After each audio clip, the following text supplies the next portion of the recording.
মালদায় আবাসের জন্য কাটমানি চাওয়ার অভিযোগে তৃণমূল নেতাকে মারধরের অভিযোগ গ্রামবাসীদের বিরুদ্ধে। আর মার খেয়ে রীতিমতো তালগোল পাকিয়ে গেল তৃণমূল নেতারা। এই ঘটনা মালদার, মানে আবাসের বাড়ির জন্য কাটমানি চাওয়ার অভিযোগে তৃণমূল নেতাকে ধরে মারধরের অভিযোগ গ্রামের বাসিন্দাদের বিরুদ্ধে। গ্রামবাসীদের হাতে পঞ্চায়েত দপ্তরে মার খেলেন তৃণমূল নেতা। গ্রাম পঞ্চায়েতের তৃণমূল সদস্যার স্বামী এবং আইএনটিটিইউসি ব্লক সভাপতিকে মারধর গ্রামবাসীদের একাংশের। পাল্টা তৃণমূল নেতার বিরুদ্ধে কাটমানি চাওয়া এবং মারধরের অভিযোগে সরব গ্রামবাসীরা। মালদার হরিশ্চন্দ্রপুর ১ নম্বর ব্লকের তুলসীহাটা গ্রাম পঞ্চায়েতের ঘটনা। উভয় পক্ষই থানায় লিখিত অভিযোগ দায়ের করেছেন। ঘটনার তদন্ত শুরু করেছে পুলিশ। জানা গিয়েছে, আবাস যোজনার খসড়া তালিকা থেকে নাম বাদ যায় হরিশ্চন্দ্রপুর ১ নম্বর ব্লকের তুলসীহাটা গ্রাম পঞ্চায়েতের নয়াটোলা গ্রামের বেশ কিছু বাসিন্দার। এ নিয়ে সিপিএম কংগ্রেস পরিচালিত পঞ্চায়েত দপ্তরের প্রধানের কাছে অভিযোগ জানাতে যায় গ্রামবাসীদের একাংশ। আর সেই সময় পঞ্চায়েতে উপস্থিত ছিলেন নয়াটোলা বুথের তৃণমূল পঞ্চায়েত সদস্য স্বামী আব্বাস আলী। বিতর্কের মাঝে তিনি নাকি বলেন, টাকা দিলে তবেই ঘর মিলবে। আর এতেই ক্ষোভে ফেটে পড়েন অভিযোগকারীরা। পঞ্চায়েত দপ্তরের মধ্যেই তাকে মারধর করা হয় বলে অভিযোগ। পাল্টা গ্রামবাসীরাও মারধরের অভিযোগ করেছেন। উভয় পক্ষই থানায় লিখিত অভিযোগ দায়ের করেছে। এই ঘটনায় সিপিএম এর তরফ থেকে কি প্রতিক্রিয়া পাওয়া গিয়েছে, কি বলছেন সিপিএম নেতা দিলরোজ, শুনবো। আমার সঙ্গে প্রথমে তর্ক বিতর্ক শুরু করেন এবং আমাকেও হুমকি প্রদান করা হয়েছে। আমিও হুমকির শিকার হয়েছি। তারপরেও আমি বোঝানোর অনেকটাই চেষ্টা করেছি। তারা কতজন ছিল? জনা ৮-১০ জন হবে হয়তো। আরও বাইরে কজন ছিল সেটা জানি না। আমি ঘরের মধ্যে যা এই কয়েকজন ছিল। থানায় অভিযোগ হয়েছে? থানায় অভিযোগ হয়েছে কিনা আমি তো মৌখিকভাবে জানিয়েছি। এখনো পর্যন্ত আমি জানি না যে লিখিতভাবে অভিযোগ হয়েছে কিনা। তৃণমূলের পঞ্চায়েত সদস্যের স্বামী আব্বাস আলী কি বলছেন, শুনবো। দেখে না, আমরা তো প্রতিদিনের মতো আমার অফিসে 11টার আগে আমরা অফিসে ঢুকে যাই। আমরা ঢোকার পরে দেখছি যে হঠাৎ করে ৫-৭ জন হামলাকারী প্রধানকে আসে আক্রমণ করছে যে আমাদের নাম কেন নাম বাদ গেল ঘর থেকে, আবাস প্লাস ঘর থেকে কেন নাম বাদ গেল। প্রধান বলছে, আর সেখানে আমিও আছি অপোজিশন লিডার হিসাবে, অপোজিশন হাজব্যান্ড হিসাবে, বলছে যে আপনাদের পরিকল্পনা মাফিক এই নামগুলো কাটা গেছে। কারা বলছে? সে কারা? ওরা কারা? ওরা কংগ্রেসের কর্মী ছিল, বুঝলেন। প্রায় কতজন? প্রায় 7-8 জন, বুঝলেন। আসে প্রধানকে প্রশ্ন করছে, প্রধানকে চ্যালেঞ্জ করছে, তোমাকে দেখে দেব। ওখানে বিরোধী দলনেতা হিসাবে আমি আছি। কংগ্রেস নেতা মোহাম্মদ সালাম কি বলছেন, শোনাবো। যে আমার 2 ভাইয়ের বাড়ির নাম ছিল, বুঝলেন। নাম থাকা সত্ত্বেও 2 তারিখে না 3 তারিখেও নাম কেটে দিয়েছে। আমি গেলাম প্রধানের কাছে। প্রধানের কাছে যাই বলছি যে আমার নামটা কি করে কাটলো 2 ভাইয়ের নাম। তো বলছে যে আমি জানি না। ততক্ষণে আব্বাস আলী ওখানে ছিল। থাকার পরে দেখছি এখন ভিডিও ক্যামেরা করছে। আমি ওকে বললাম যে ভিডিও ক্যামেরাটা কেন করছি, ভিডিও ক্যামেরা করে রাখবো। ততক্ষণে আব্বাস আসে আমার গলা ধরে নিয়েছে, গলা ধরে যে নিচে করে দিয়েছে, বুঝলেন। আর এই আঙুলটার নুকরটা উঠে গেছে। কতজনে মারধর করেছে আপনাকে? এই 8-10 জনে। 8-10 জন এখন পঞ্চায়েতে ছিল? হ্যাঁ ছিল।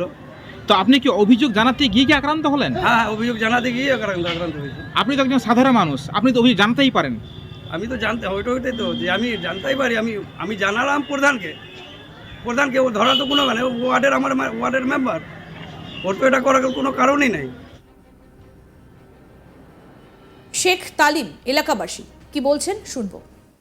কথা হলো কি যে 1-2 ভাই সালাম, মেরাজ আর কালাম, দুটো বাড়ি কিন্তু কাঁচা। তো এবার আমরা যখন লিস্টটা দেখতে পেলাম যে নামটা কেটে গেছে, তো আমরা প্রধান সাহেবকে বলতে গেলাম। আমাদের গল্প তর্ক বিতর্ক প্রধানের সাথে হচ্ছে, জোটের প্রধান, ওর সাথে আমাদের বক্তব্য হচ্ছে। ততক্ষণ মানে কি প্রধান কি কাজ করলো যে ওখানে ওই আব্বাস চলে আসলো। আব্বাস আসার পরে আমরা কিন্তু প্রধানের সাথে আমাদের বক্তব্য, আমাদের কারো প্রথম থেকে কি আমাদের প্রতিনিধি মিল্টন কি প্রতিবেদন তুলে ধরেছেন, শুনবো এবার। মালদাহের হরিশ্চন্দ্রপুর থানার তুলসীহাটা গ্রাম পঞ্চায়েত, সেখানে সিপিএম এবং কংগ্রেস মিলে পঞ্চায়েত গঠন করেছে এবং এই গঠন করার পর আবাসের তালিকা তৈরি হয় এবং সেখানে দেখা যাচ্ছে আবাস তালিকায় যোগ্য যারা রয়েছে তাদের নাম নেই, যারা অযোগ্য তাদের নাম রয়েছে। এই ঘটনা ঘিরে সার্ভে শুরু হয়, ব্লক প্রশাসনের পক্ষ থেকেও সার্ভে করা হয়। এরপরে যে খসড়া তালিকা প্রকাশ পায় সেই তালিকাতে দেখা যায় যারা যোগ্য তাদের নাম নেই, যারা যোগ্য নয় তাদের নাম রয়েছে। আর এই ঘটনা ঘিরে গ্রামের বাসিন্দাদের মধ্যে চাঞ্চল্য ছড়ায়। এই ঘটনা নিয়ে এদিন যখন এই তুলসীহাটা গ্রাম পঞ্চায়েতে যান, সেই গ্রাম পঞ্চায়েতে গিয়ে সেখানে প্রধানের কাছে জানতে চান যে কেন এই ধরনের ঘটনা ঘটেছে, তাহলে কি তাদের নাম সার্ভের পরেও আসবে না। আর এই ঘটনা ঘিরে একটা উত্তেজনার সৃষ্টি হয়। সেখানে অভিযোগ যে বেশ কয়েকজন ঢুকে সেখানে যে বিরোধী দলনেতা রয়েছে তৃণমূলের, সেই বিরোধী দলনেতার ওপর চড়াও হয় এবং তাকে মারধর করা হয় এবং সেখানে যে ব্লক সভাপতি রয়েছে আইএনটিটিইউসির তাকেও মারধর করা হয়েছে বলে অভিযোগ উঠেছে। গ্রামবাসীদের পক্ষ থেকে জানানো হয়েছে যে মারধরের কোনো ঘটনা ঘটেনি। সেখানে তারা জানতে চেয়েছিলেন কেন এই ধরনের ঘটনা ঘটলো, কেন তার নাম নেই। আর এই ঘটনা ঘিরে চাঞ্চল্য ছড়িয়েছে এবং এই ঘটনার পর যখন সেখানে যারা উপস্থিত ছিল এবং যে তৃণমূলের পঞ্চায়েত যে মেম্বার তার স্বামী সেখানে উপস্থিত ছিল, হঠাৎই সেখানে বলতে শোনা যায় যে কাটমানি না হলে ঘর পাবে না। আর এই ঘটনার সর্বপরে গ্রামের যারা গেছিলেন জানতে তারা উত্তেজিত হয়ে পড়ে এবং তাকে মারধর করে বলে অভিযোগ ওঠে। যদিও এই আব্বাস আলী তিনি জানাচ্ছেন যে তিনি এসব কথা বলেনি, এগুলো মিথ্যা ভিত্তিহীন অভিযোগ করা হচ্ছে। এই বিষয়ে আমি ইতিমধ্যে থানাতে এবং ব্লক প্রশাসনের কাছে অভিযোগ জানিয়েছি, গোটা ঘটনার তদন্ত করা হবে। তবে সেখানে কংগ্রেসের নেতৃত্বেই তাকে মারধর করা হয়েছে বলে অভিযোগ।